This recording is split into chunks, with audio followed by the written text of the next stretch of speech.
The first 50 people that enter their names and leave a comment section down below will enter you in with our March Madness talks. Yeah, we'll give you our group name and stuff like that. We'll give you our group name, we'll enter you, and we'll probably give you like a $25 gift card.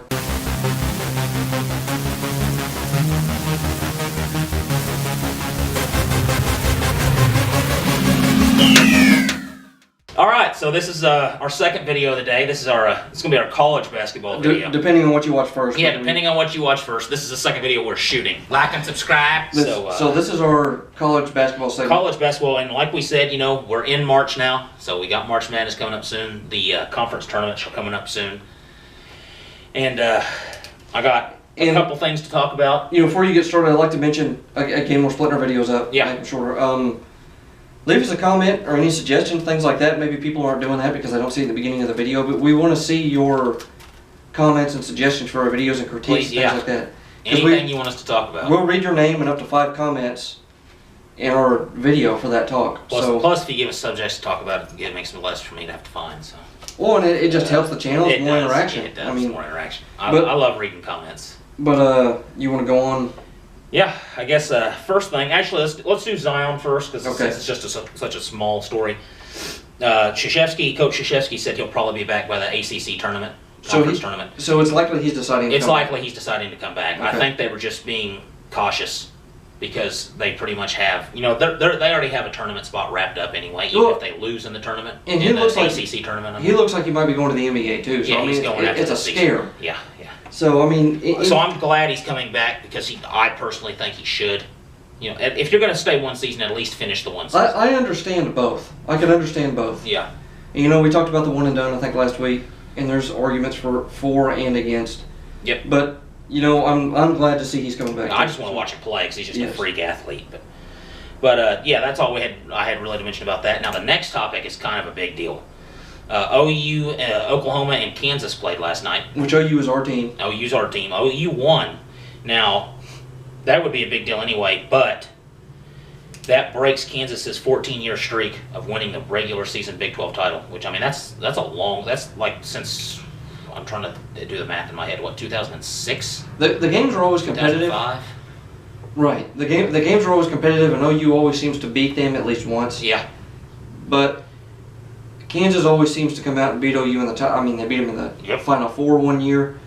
They beat them several times in the Big 12 championship. So this is a rivalry. Yep. And this is a big deal. And you know, somebody other than Kansas winning the regular season Big 12 title is a big deal anyway because it's like I said, they won it 14 years straight. So I thought that was kind of a cool little thing to talk about. But getting into some tournament talk, I wrote down like the top 15 bubble teams, and okay, I'll just list those off first. We got Minnesota, Arizona State, St. John's, TCU, Alabama, Temple, and Clemson, Seton Hall, Indiana, St. Mary's, Creighton, Belmont, which is a school I actually wouldn't mind going to. It's in Nashville where my family lives. Murray State, Xavier, which I think, the crazy thing about them being on the bubble is I think they were a 1 or a 2 seed last year in the tournament. So they were up there. Yeah, when you said Xavier, I was surprised because Xavier's usually in the tournament. And Georgetown, which is kind of a hit or miss team. Some years are really good, some years they're average. No, these are the bubble teams. These are the bubble teams, yeah. And usually half of these teams make it most of the time, and the other half don't. And a lot of these are probably going to make the not invited tournament. Yeah, the NIT. Murray State, I think, should be in. They have a guard on their team that's amazing. He's a really good player. I think they should make it in.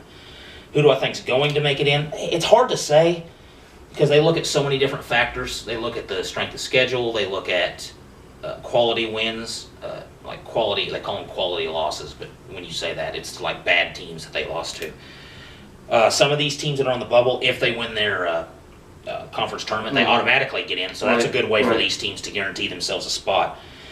So, like I said, I think Murray State's. I want them in because I want to see that guard play in the tournament.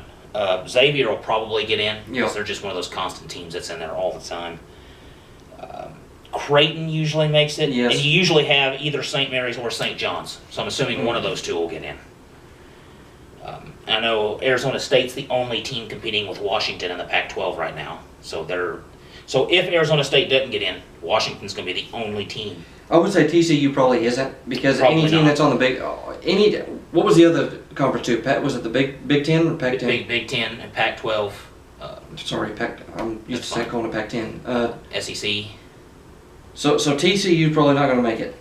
Plus, they've had a couple of bad losses. TCU has. Not to mention they're in the Big 12, and the Big 12 is beating up on one another right now. Oh yeah. So I would assume if a team's like this is on the bubble, they're probably going to stay out of it. If I had to pick 7 teams, I'd pick Xavier, Murray State, Creighton, either St. Mary's or St. John's, whichever one they decide to pick.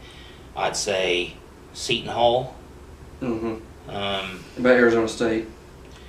I think Arizona State's going to get in because they're not going to put one team from the Pac-12. They'll put at least 2. So that's 6. So right? unless, okay, let me do this. Unless Arizona State loses in the first round of the conference tournament, say they get to the championship of the conference tournament against Washington and lose. That's assuming Washington gets there, but I think they will. I think they'll get in if they get that far. Now, if they lose in the first round of the conference tournament, I think they're out. So that's either or. Either or with Arizona State. I'll put them on because I think they'll put 2 teams in from a big conference. So you got one left. And I think... Is the SEC beating up on one another? You know, the SEC's basketball is odd. They're kind of mid-tier most of the time, except for the top couple of teams. So Alabama might make it? Alabama may or may not. I would say... I'd probably say Alabama because they had a pretty good showing last year in the tournament. So that would be my 7th team. And if it's not Alabama, Creighton. Creighton's one of those teams. We already listed Creighton anyway. Oh, did I list Creighton? Yeah. Okay, I forgot. But Indiana's an interesting team. They've won some really good games this year, lost some really bad games. So that's one of those. It's hard to say with them. Like I said, the committee, it's hard to say what they look for half the time. Well, and not only that, some of these teams, like Xavier, is usually in it. Yep. So Creighton's usually in it, like you said. And seeing how high of a seed Xavier was last year, I think that it's going to make the people think, okay, let's put him back in. Yeah, they could get beat. So yeah, you never I mean, know.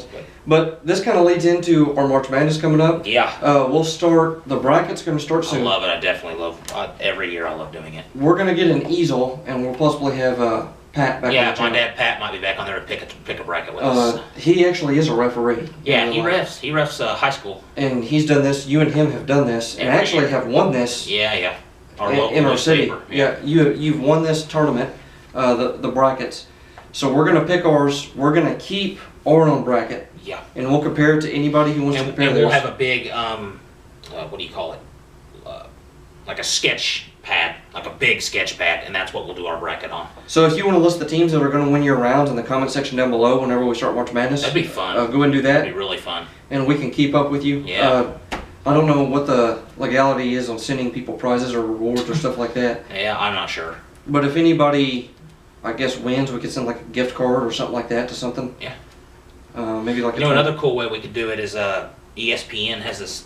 If you have the ESPN app and you go to the college basketball picks, they have a thing where you can like create your own group. We can always do that. If you join our group, then your brackets will be on there and automatically be counted point wise. So we can do that. We can what we can do is leave a comment. Actually, starting now. Yeah, starting now. Leave comments if you want to be a part of it. If you want to be part of that, leave a comment for the March Madness. We'll start doing the brackets. We'll enter you in the ESPN thing. How many people can we have? I think groups can have up to like 50 people, I think. So the first 50 people. First 50. If we get that many, the first 50 people. Yep. And I'll probably do this as the intro. That'll be super fun. The first 50 people that enter their names and leave a comment section down below, we'll enter you in with our March Madness talks. Yeah, we'll give you our group name and stuff like that. We'll give you our group name, we'll enter you, and we'll probably give you like a $25 gift card. Yeah. And then once I win, I can get the $25 gift cards. Right. No, we would never do something like that. But we would, so we'll start doing that with March Madness, leave a comment, and I guess we'll start doing that. Yeah. So. Let's do the outro.